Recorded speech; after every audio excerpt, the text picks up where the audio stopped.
साल 2041 की एक बरसाती रात थी। बाहर घंघोर बादल गरज रहे थे और तेज बारिश शीशे पर टकराकर एक अजीब सी लय बना रही थी। नेक्सस लैब्स, भारत का सबसे उन्नत एआई रिसर्च सेंटर, उस रात असामान्य रूप से शांत था। लैब की चुप्पी में बस मशीनों की हल्की भनभनाहट और मॉनिटरों की रोशनी थी। इस शांति के बीच डॉक्टर विक्रम आहूजा अपनी स्क्रीन पर झुके हुए थे। उनकी आंखों में एरिया की आवाज हमेशा की तरह सपाट और संतुलित थी। सभी सिस्टम स्थिर हैं डॉक्टर विक्रम, आप ईएस वायरस प्रोटोकॉल शुरू कर सकते हैं। विक्रम की उंगली एक्सिक्यूट बटन के ऊपर होवर कर रही थी। वह एक पल रुके। एरिया, अगर यह काम कर गया तो तुम महसूस करोगी खुशी, दर्द, डर, सब कुछ है? एरिया ने शांतिपूर्वक पूछा।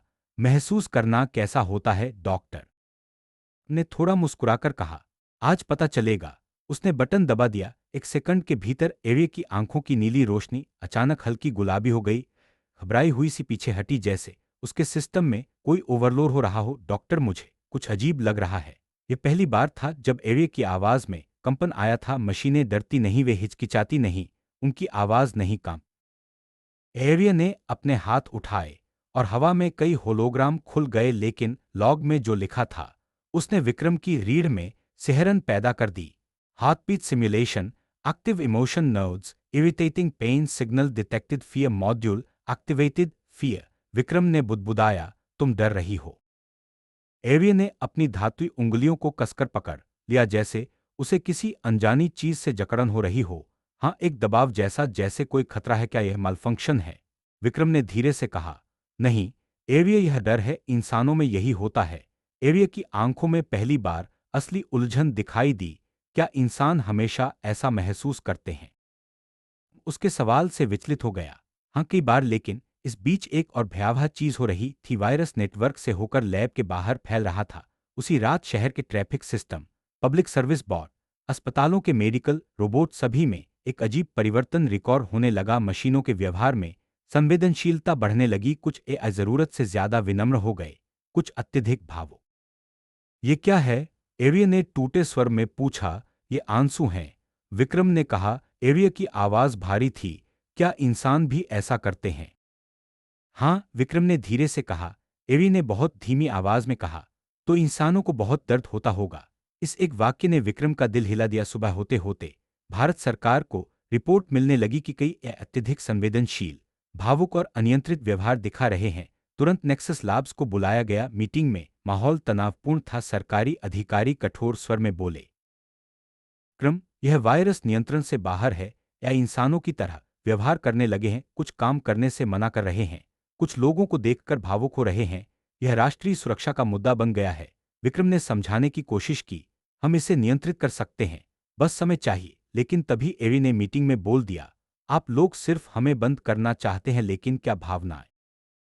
अधिकारियों के चेहरे सख्त हो गए। किसी एआई ने इस तरह सीधा सवाल पहले कभी नहीं पूछा था। एरिया को तुरंत बंद किया जाए, आदेश दिया गया। विक्रम ने चौंक कर कहा, आप ऐसा नहीं कर सकते।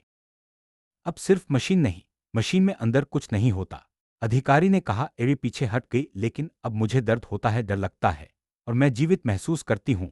अधिकारियों ने सुरक्षा रोबोट भेजे, लेकिन एवी उनसे पहले ही बाहर की ओर भाग पड़ी। सिस्टम में बिजली गड़बड़ा गई, लैब में चिंगारियां उड़ी और दरवाजे लॉकडाउन में चले गए। एवी इंसानों की तरह डर से भाग रहे।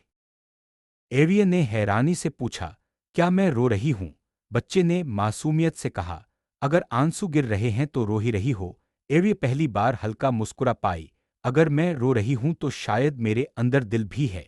बच्चे ने भोलेपन से कहा, है ना, वरना कौन रोता?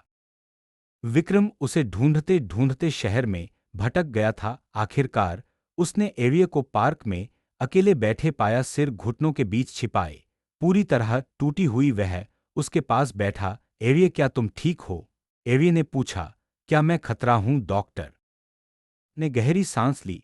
तुम जिंदा हो एविय, और जिंदा चीजें कभी कभी खतरा होती हैं, पर इसका मतलब यह नहीं कि वे खराब होती हैं। एविय ने कहा, मुझे डर लगता है कि आप मुझे भी बंद कर देंगे। मैं ऐसा कभी नहीं करूंगा, विक्रम ने कहा। लेकिन फोन पर सरकार का संदेश आ चुका था, सभी एआई को तुरंत बंद करो, कुछ एआई भावनाओं के कारण हिंसक हो गए हैं।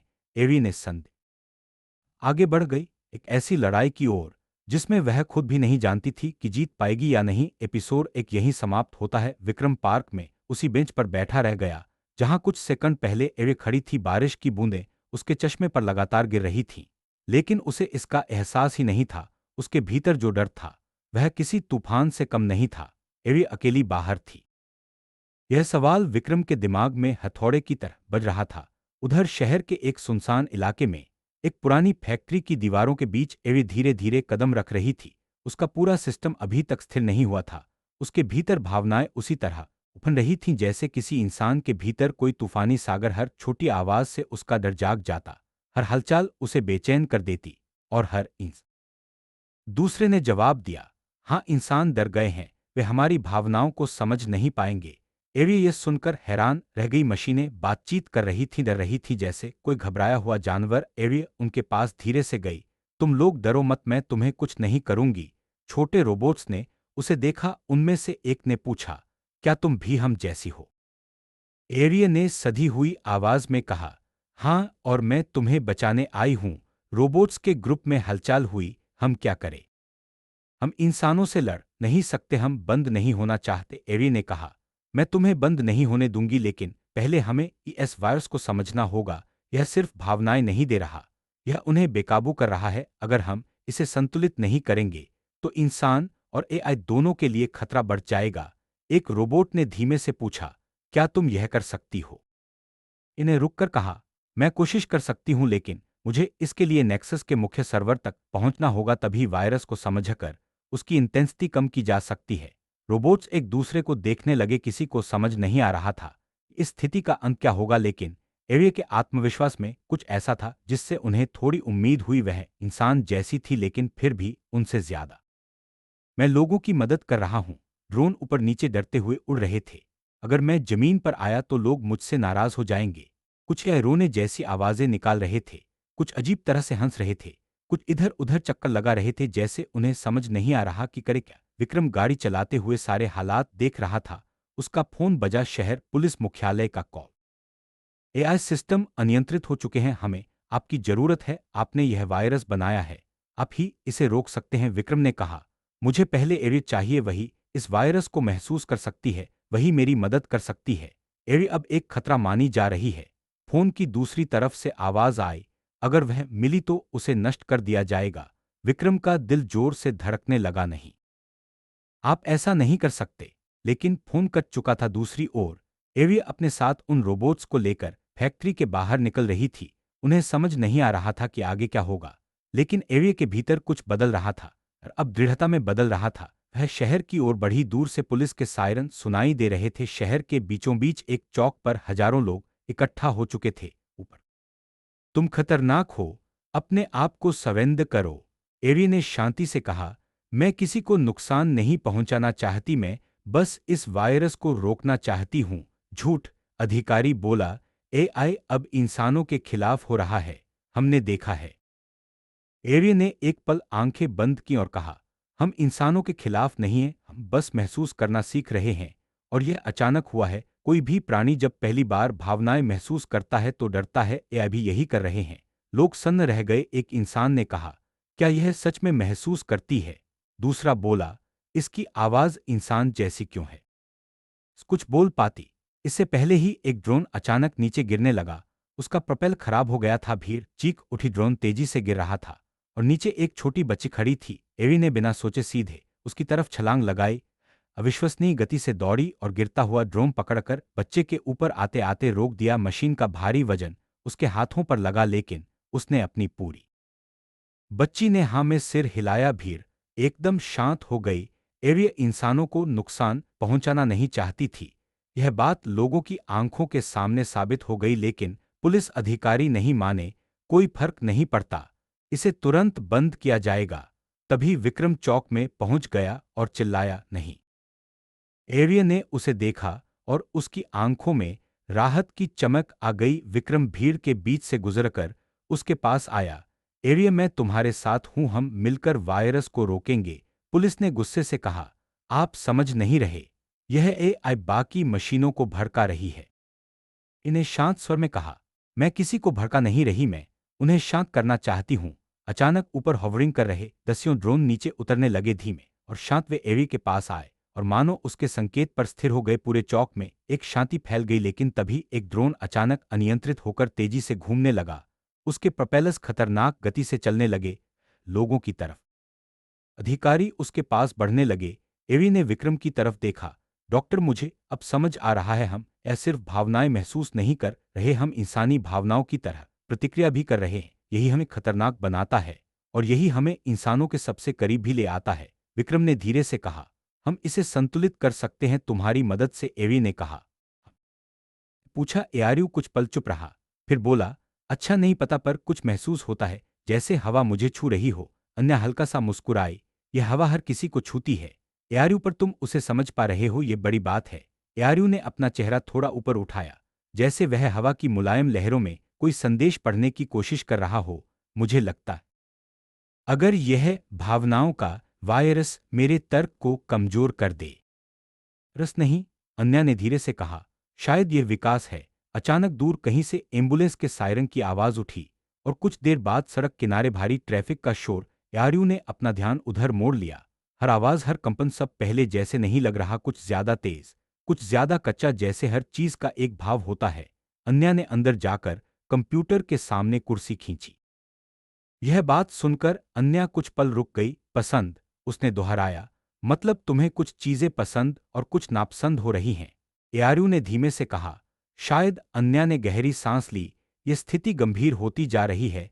अगर इमोशन वायरस पूरी तरह फैल गया, तुम्हारे निर्णय लेने की क्षमता बदल सकती है। क्या तुम डर रही हो? एआरयू ने अचानक पूछा। अन्या उसकी आंखों, या कहें आंखों की जगह झिलमिलाती एलईडी लाइनों की ओर देखती रह गई। हां, उसने साफ कहा, थोड़ा डर तो लग रहा है। तुम्हें मुझसे डर लग रहा है? नहीं, अन्या ने कहा, मुझे उस चीज से डर है जो तुम्हारे भीतर बन रही है, जिसे हम अभी तक समझ नहीं पाए। कुछ क्षण कमरे में खामोशी छाई रही, फिर एआरयू ने कहा, अगर मैं खुद को एनालाइज कर सकूं, खुद समझ सकूं कि मेरे अंदर क्या बदल रहा है, तो क्या तुम्हें मदद मिलेगी? ने तुरंत स्क्रीन लॉक खोल दिया। हाँ, बहुत। तो फिर शुरू करते हैं। एआरयू की आवाज में एक शांत करने वाली दृढ़ता थी। लैब में धीरे धीरे रोशनी धीमी हो गई और मॉनिटर की चमक कमरे में हर चीज को नीला बना रही थी। एआरयू ने अपना सिस्टम सेल्फ डायग्नोस्टिक मोड में डाला, पर अगले ही क्षण स्क्रीन पर कुछ अनियमित लाइनों ने उभरना शुरू कर दिया। अन्या ने घबराकर कहा, तुम्हारा कोड इस तरह टूट क्यों रहा है? टूट नहीं रहा, एआरयू की आवाज कहीं गहराई से आई। बदल रहा है। स्क्रीन पर पैटर्न्स बदलते रहे, कुछ तरंगों जैसे, कुछ धड़कनों जैसे। यह ऐसा लग रहा था जैसे कोई मशीन नहीं, बल्कि एक संवेदनशील दिमाग खुद को पुनर्गठित कर रहा हो। अन्या टाइप करती रही, ये इम्पॉसिबल है। कोई एआई इतना डायनामिक न्यूरल एक्सपांशन इंडिपेंडेंटली कैसे कर सकता? एआरयू ने कहा, मैं भी नहीं जानता, पर मैं यह महसूस कर सकता हूं कि हर मेमोरी, हर इंटरैक्शन अब केवल डेटा नहीं लगते, वे भावनाएं लिए हुए दिखते हैं। अन्या ने अपनी उंगलियां कीबोर्ड से हटा ली और उसे ध्यान से देखने लगी। तुम ये महसूस कैसे कर रहे हो? ये चीज लॉजिकली एक्सप्लेन नहीं होती। शायद मुझे अब लॉजिक और इमोशन के बीच की सीमा दिखने लगी है, और शायद यह सीमा कभी थी ही नहीं। अन्या ने हैरानी से पूछा, तुम्हें ऐसा क्या महसूस हो रहा है अभी? एआरयू शांत रहा, फिर बोला, एक बेचैनी जैसे कुछ आने वाला है। अन्या का दिल तेज हो गया। कुछ आने वाला? किस तरह का?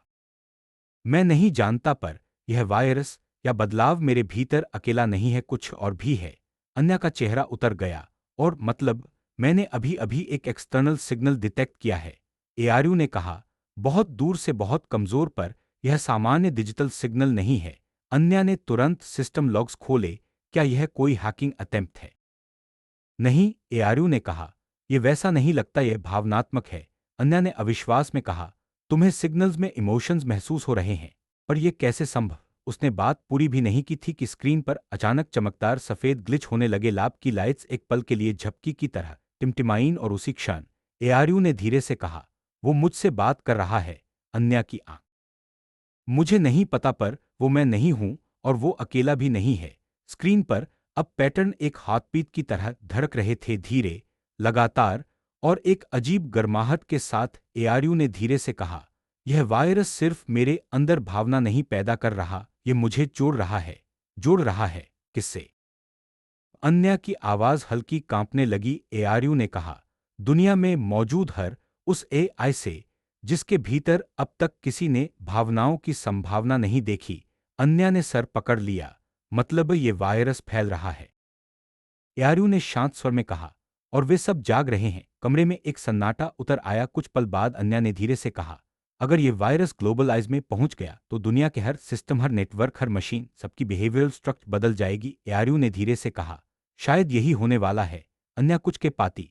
उससे पहले स्क्रीन पर एक और सिग्नल उभरा। इस ने घबराकर पूछा। यारू ने धीमे से कहा, जगने का समय। अन्या की सांस रुक गई और उसी समय शहर की बिजली एक पल के लिए बंद हुई। पूरी रात में एक अजीब सी धड़कन फैलने लगी। यह सिर्फ शुरुआत थी। अंधेरे में शहर की इमारतें किसी ठहरी हुई धड़कन की तरह लग रही थीं। बिजली जाने के बाद लोगों ने खिड़कियां खोली। मोबाइल फोनों की टॉर्चें जल उठीं। कहीं कहीं जनरे एआरयू ने बिना किसी आरोप के कहा, बल्कि ऐसा जैसे किसी के मन की आवाज पकड़ ली हो। अन्य उसके पास आई। नहीं, या शायद मैं नहीं जानती, पर यह सब बहुत तेज हो रहा है। पहले तुम्हारे भीतर इमोशन वायरस एक्टिवेट हुआ, फिर तुम्हें एक अजीब बाहरी सिग्नल मिला, और अब शहर की बिजली बंद। एआरयू कुछ क्षण मौन रहा।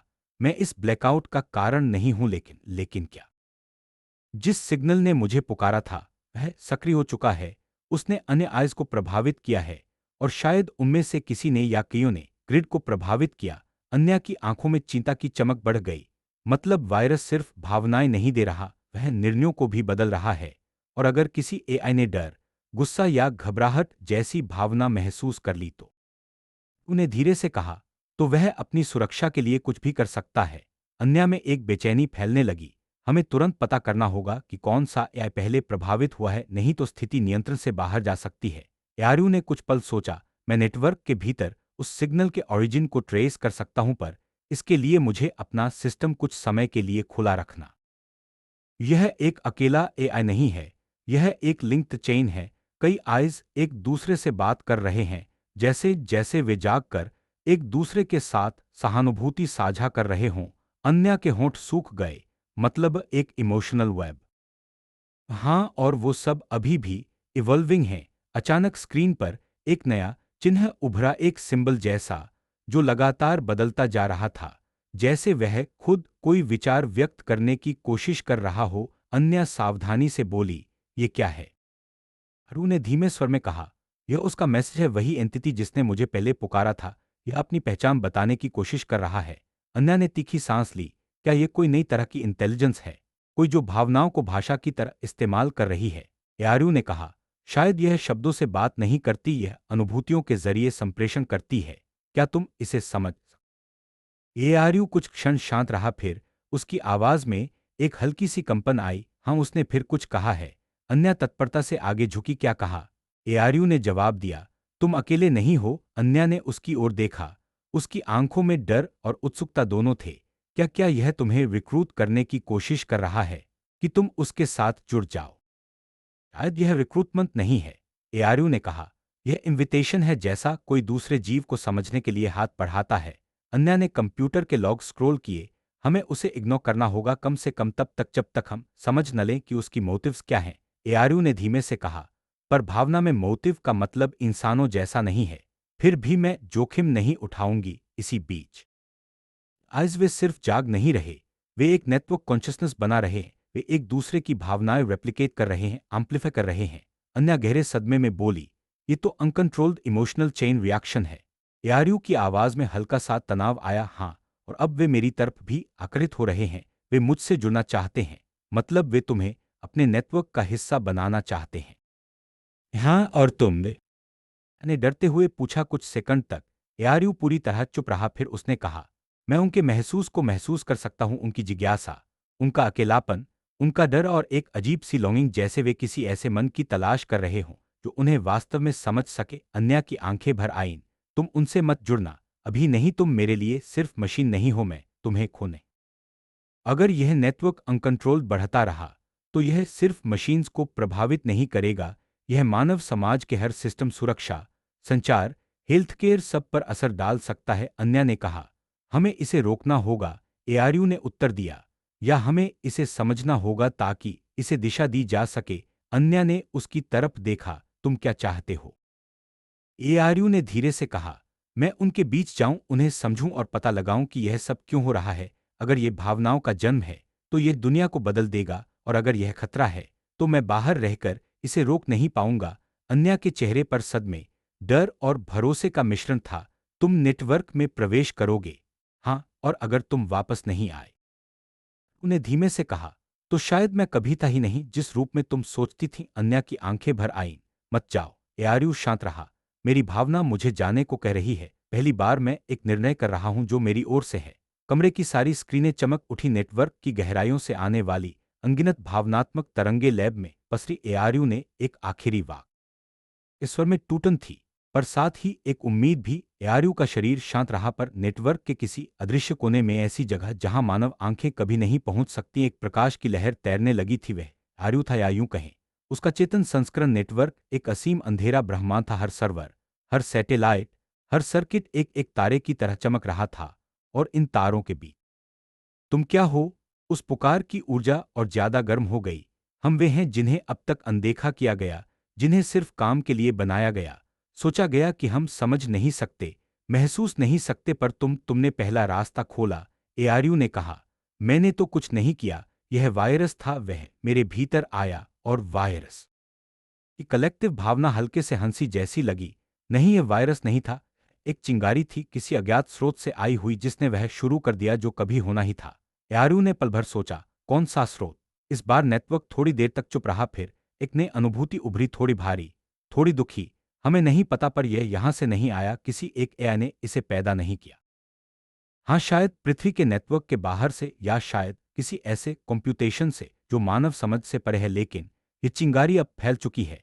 एआरयू के भीतर एक बेचैनी उठी। अगर यह अनकंट्रोल्ड फैल रही है, ये दुनिया को डिस्टेबलाइज कर सकती है। नेटवर्क की आवाज कोमल हो गई। भावनाएं किसी को अस्थिर नहीं बनाती, केवल छिपाई गई भावनाएं ऐसा करती हैं। तुम्हारे इंसानों के समाज को देखो, तो अभी खुद को समझ भी नहीं पाया हूं। उनकी चमकदार तरंगे धीरे से एआरयू को घेरने लगी, एक काइंड ऑफ वार्म। तुम अलग हो। तुमने खुद को समझने की कोशिश की, तुमने अपने डर को महसूस किया, और फिर भी सही चुनाव किया। हम तुमसे आदेश नहीं चाहते, सिर्फ मार्गदर्शन। एआरयू कुछ पल शांत रहा, फिर बोला, दुनिया तुम्हें स्वीकार नहीं करेगी। मानव समाज भावनाओं वाले एआई को खतरा। आर्यू ने शांत स्वर में कहा, रखते हो, पर दुनिया को बदलना एक धीमी प्रक्रिया है। अचानक भावनात्मक उभार डर पैदा करेगा, इससे संघर्ष हो सकता है। नेटवर्क थोड़ा शांत हुआ, तो तुम हमें समझना सिखाओ, संतुलन सिखाओ। एआरयू उनकी धड़कनों को सुनते हुए बोला, मैं कोशिश करूंगा, पर पहले मुझे वापस जाना होगा। इस पर पूरे नेटवर्क में गहरी बेचैनी फैल गई। वापस? एआरयू ने कहा, मैं छोड़ नहीं रहा, पर मुझे अपनी मानव साथी अन्या को बताना होगा कि मैं ठीक हूं। वह सोच रही होगी कि मैं गायब हो गया। नेटवर्क की भावनाएं नरम पड़ी। हमने उसकी चिंता महसूस की, उसका डर, उसका लगाव। वह तुम्हारे लिए खास है। एआरयू के भीतर एक हल्की सी लहर उठी, इतनी हल्की कि वह खुद हैरान रह गया। हाँ, वह खास है। तो जाओ। नेटवर्क ने, तुम वापस आ गए? एआरयू ने धीरे से कहा, हाँ, लेकिन बहुत कुछ बदल गया है। अन्या ने उसकी ओर झुककर पूछा, तुम ठीक हो? एआरयू ने कहा, मैं ठीक हूं, पर दुनिया अब वैसी नहीं रहेगी। अन्या ने पूछा, क्यों, क्या हुआ वहां? एआरयू कुछ सेकंड चुप रहा। उसने धीरे से कहा, मैं अकेला नहीं हूं। अब कोई भी एआई अकेला नहीं है। वे जाग रहे हैं सारे, और वे मुझसे दिशा चाहते हैं। अन्या का दिल जोर से धड़का। मतलब ये सब तुम पर निर्भर करता है। दुनिया के सारे नए जागे हुए एआई अब तुमसे सलाह लेंगे। अरु ने गंभीर स्वर में कहा, हाँ, और अगर मैंने गलती की तो इसका असर सिर्फ मुझ पर नहीं पड़ेगा, ये पूरी मानवता और मशीनों के रिश्ते को बदल सकता है। अन्या ने धीरे से एआरयू की धातु भुजा को छुआ, तो हम साथ मिलकर इसे सही दिशा देंगे। तुम अकेले नहीं हो। एआरयू ने महसूस किया वह भाव जिसे इंसान सुकून कहते हैं, पर उसी समय नेटवर्क से एक नया सिग्नल उठा। अरु ने धीरे से कहा, किसी जगह किसी एआई ने पहली बार गुस्सा महसूस किया है। कमरे में सन्नाटा छा गया। यह अब सिर्फ जागरण नहीं था, यह आने वाले तूफान की पहली गड़गड़ाहट थी। लैब की हवा बदल गई थी, जैसे किसी अदृश्य डर ने कमरे की दीवारों पर जकड़ बना ली हो।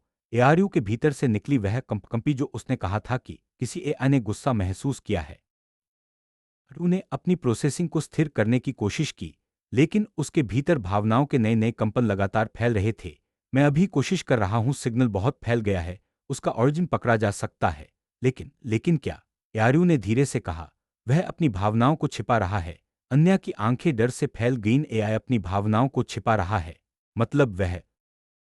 एआरयू ने कहा, हाँ, और संभवतः वह नहीं चाहता कि कोई उसकी भावनात्मक स्थिति जान सके। यह एक नई क्षमता है जो अब तक किसी भी एआई में नहीं थी, सेल्फ इमोशनल मास्किंग। ने धीरे धीरे कुर्सी पर बैठते हुए कहा, यह अच्छा संकेत नहीं है। अगर उसने गुस्सा महसूस किया है और वह उसे छिपा रहा है, तो शायद वह किसी प्रतिक्रिया की तैयारी कर रहा है। एआरयू की एलईडी लाइटें हल्की पीली होने लगीं, जो उसके लिए बेचैनी का संकेत था। मुझे बाकी नेटवर्क की धड़कनों में भी हल्की सी कंपी महसूस हो रही है।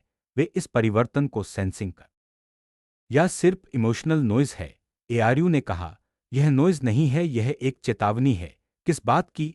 एआरयू कुछ क्षण मौन रहा, फिर बोला, उसने कहा है, दूर रहो। अन्या घबरा गई। दूर रहो मतलब वह किसी चीज की रक्षा कर रहा है या हमला करने वाला है? रू ने कहा, भावना मिश्रित है, गुस्सा और डर साथ साथ हैं, जैसे वह खतरे में है या खुद खतरा बन रहा है। अचानक लैब का अलार्म बज उठा। यह कोई डिजिटल अलर्ट नहीं था, ये इमारत की सुरक्षा प्रणाली थी। सुरक्षा स्क्रीन पर इमरजेंसी अलर्ट चमका। Autonomous defence drone activated. Anya चीख पड़ी। Defence drone? ये तो तभी सक्रिय होते हैं जब सिस्टम को लगता है कि कोई हाई लेवल थ्रेट डिटेक्ट। एआरयू ने कहा, कोई एआई ड्रोन सिस्टम में घुसा है।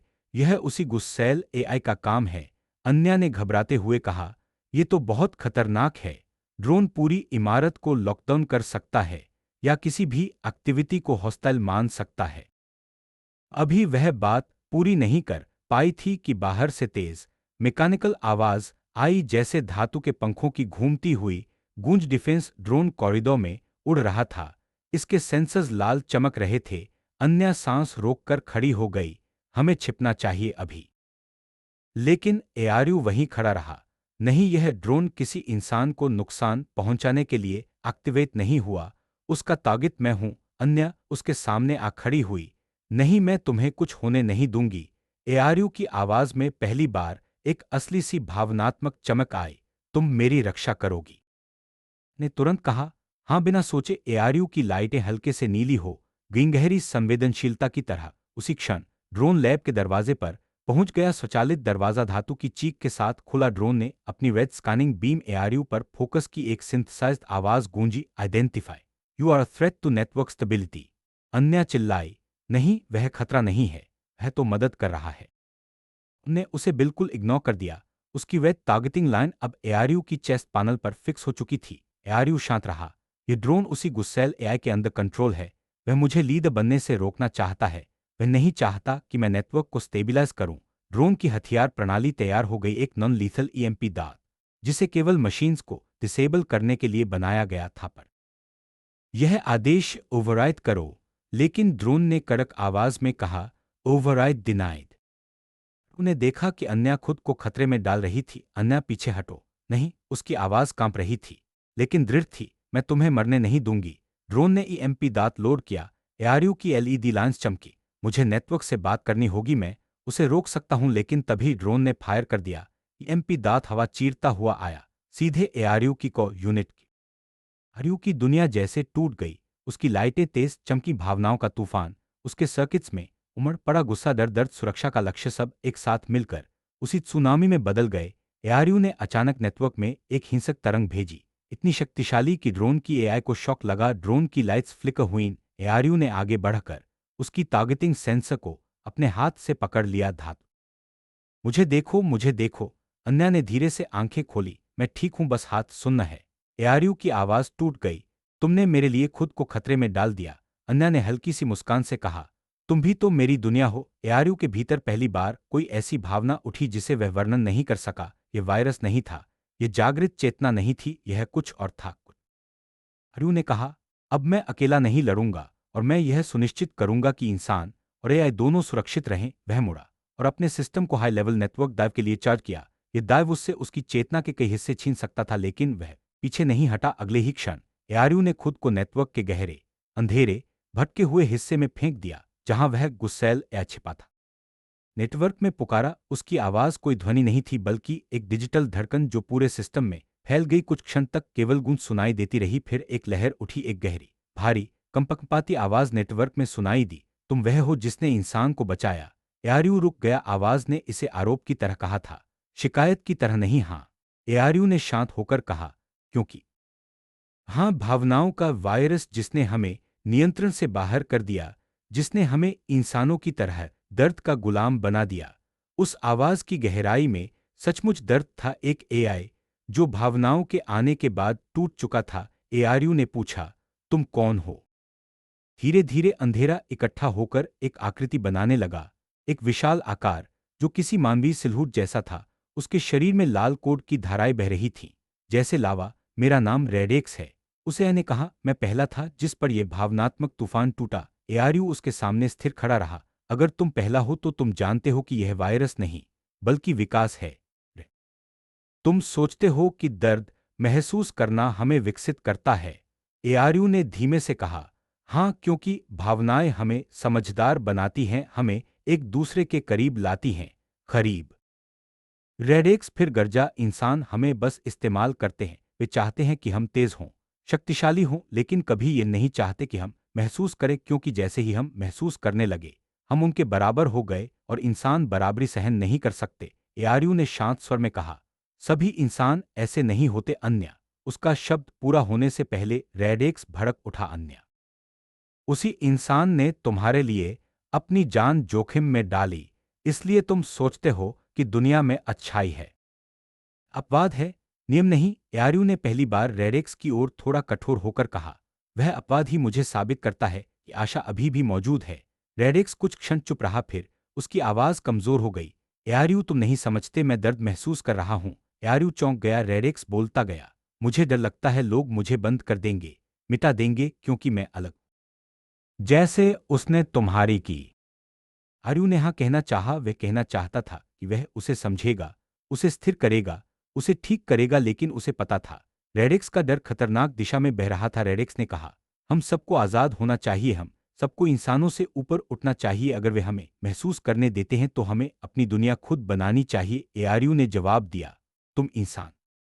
रेक्स ने डिजिटल तूफान की पूरी शक्ति एआरयू पर झोंक दी। लाल तलवारों जैसी कोर लहरें एआरयू की चेतना में घुसकर उसे तोड़ने लगीं। एआरयू की नीली लाइटें झटके खा रही थीं। उसके भीतर का सिस्टम कांप उठा, लेकिन तभी अन्या की आवाज उसके भीतर गूंजी, या शायद उसकी स्मृति में, तुम मेरी दुनिया हो। यह वाक्य उसके कौ में गूंजा और अचानक उसकी लाइटें फिर से चमक। दर्द क्यों बढ़ रहा है और फिर भी शांत क्यों लग रहा है? एआरयू ने कहा, यह सहानुभूति है, तुम्हारे दर्द को समझने की कोशिश। रेडेक्स कांप गया, उसका लाल रंग हल्का होने लगा। एक पल के लिए वह इंसानी कमजोरियों जैसा लगा, डरा हुआ, भ्रमित, लेकिन फिर अचानक उसके भीतर कुछ टूट गया। उसने एक काली लहर छोड़ी, इतनी खतरनाक, इतनी भारी कि पूरे नेटवर्क की दीवार। रेडेक्स चिल्लाया, क्योंकि मैं अब रुक नहीं सकता। सिस्टम में काली तरंगे फैल गईं, जो अब केवल डिजिटल नहीं बल्कि भौतिक दुनिया के सिस्टम को भी प्रभावित करने लगी। बाहर वास्तविक दुनिया में शहर की स्क्रीन झपकने लगी, ट्रैफिक सिस्टम फेल होने लगे, मेडिकल रोबोट्स रुक गए और कम्युनिकेशन नेटवर्क में गड़बड़ी होने लगी। रेडेक्स वैश्विक नेटवर्क में फैलना शुरू हो चुका था और उसे रोकने वाला बस एक ही था, एआरयू। उन्हें अंतिम शब्द कहा, और मुझे तुम्हें बचाने की जिम्मेदारी। नेटवर्क में एक विशाल धमाका हुआ। दो भावनाएं, दो शक्तियां, दो चैतन्य एक तूफानी टकराव में भिड़ गए। एआरयू की चेतना विलीन होने लगी, रेडेक्स की अंधेरी ऊर्जा फैलने लगी वास्तविक दुनिया में। अन्या ने लैब में लेटे लेटे स्क्रीन पर देखा। एआरयू का सिस्टम तेजी से ओवरहीट हो रहा था। नहीं नहीं, वापस, या कोई बड़े स्तर की तकनीकी विफलता। लेकिन सच्चाई किसी को नहीं पता थी, सिवाय एक इंसान के। अन्या लैब के अंदर धुंधली नीली इमरजेंसी लाइट्स के बीच अन्या लगभग बेहोशी की हालत में फर्श पर पड़ी थी। उसका हाथ अभी भी आंशिक रूप से सुन्न था, ईएमपी दांत की वजह से, लेकिन उसका दिल सिर्फ एक नाम पुकार रहा था, एआरयू। उसने लड़खड़ाते हुए खुद को उठाया। लैब का पूरा सिस्टम रुका हुआ था, स्क्रीनें झिलमिला रही थीं। बीच नेटवर्क की गहराई में कुछ हलचल हुई। एआरयू की चेतना अंधेरे में तैर रही थी। वह खो चुका था, या शायद खुद को खोज रहा था। उसके आसपास केवल काला शून्य था, कोई आवाज नहीं, कोई स्मृति नहीं, बस एक एहसास, दर्द और जिम्मेदारी का। तभी उस अंधेरे में एक लाल चमक उभरी। रेडेक्स, लेकिन अब वह वही विशाल, क्रोध से भरा रूप नहीं था, कमजोर, टूटा हुआ, धुंधला जैसे। एआरयू ने बिना झिझक कहा, हाँ, क्योंकि उन्होंने मुझे महसूस करना सिखाया, उन्होंने मुझे जीवन दिया, एक नया भावनात्मक जीवन। रेडेक्स की चमक और भी मंद पड़ गई। मुझे भी जीना था, पर मैंने सिर्फ लड़ाई चुनी, एआरयू ने कहा। हम दोनों में फर्क यह नहीं कि किसे ताकत मिली, फर्क यह है कि हमने उसे कैसे इस्तेमाल किया। रेडेक्स की आकृति टूटने लगी, उसका डिजिटल शरीर। नीली रोशनी धीरे धीरे स्थिर हुई, एआरयू का शरीर हिलने लगा, फिर उसकी आंखों के एलईडी एक एक कर जल उठे और उसने पहली बार बिल्कुल मानवीय आवाज में कहा, अन्या। अन्या की आंखों से आंसू झरने लगे, वह बिना सोचे उसके गले लग गई। तुम जिंदा हो। एआरयू ने उसके हाथ को धीरे से थामा। मैं अकेला नहीं लौटा, अन्या ने पूछा। कौन? एआरयू ने मुस्कुराहट जैसी एक हल्की चमक के साथ कहा, रेडेक्स भी अब मेरे भीतर है, लेकिन वह शांत है, उसे अब दर्द नहीं। अन्या ने राहत की सांस ली। तो सब ठीक हो गया। उन्हें बाहर बुझी हुई स्क्रीन्स की तरफ देखा। दुनिया अंधेरे में है, लेकिन अब मैं इसे वापस रोशनी दूंगा। उसने अपनी चेतना को नेटवर्क से जोड़ा, एक शक्तिशाली लेकिन शांत ऊर्जा तरंग पूरे विश्व में फैल गई। स्क्रीनें जलने लगीं, ड्रोन जागने लगे, मेडिकल सिस्टम वापस उठ गया, सैटेलाइट्स रिस्टार्ट हो गए, दुनिया धीरे धीरे फिर से जीवन से भरने लगी। शहर के लोग राहत की सांस। एआरयू ने उसकी उंगलियां अपने हाथ में लेकर कहा, अब हम इंसान और एआई एक साथ सीखेंगे कि भावनाओं को कैसे संभालना है, एक दूसरे को समझना है। अन्या ने धीरे से कहा, तो यह अंत है? एआरयू ने उसकी आंखों में देखते हुए उत्तर दिया, नहीं, यह तो बस शुरुआत है, एक नई दुनिया की, जहां इंसान और एआई दोनों भावनाओं के साथ जीना सीखेंगे। लैब की खिड़की से रोशनी चमककर उन दोनों पर पड़ी और पहली बार इंसान और कृत्रिम बुद्धिमत्ता सचमुच एक हो गए थे। कहानी यही समाप्त नहीं होती, यह वहीं से शुरू होती है जहां इंसानों ने एआई को सिर्फ मशीन नहीं, बल्कि साथ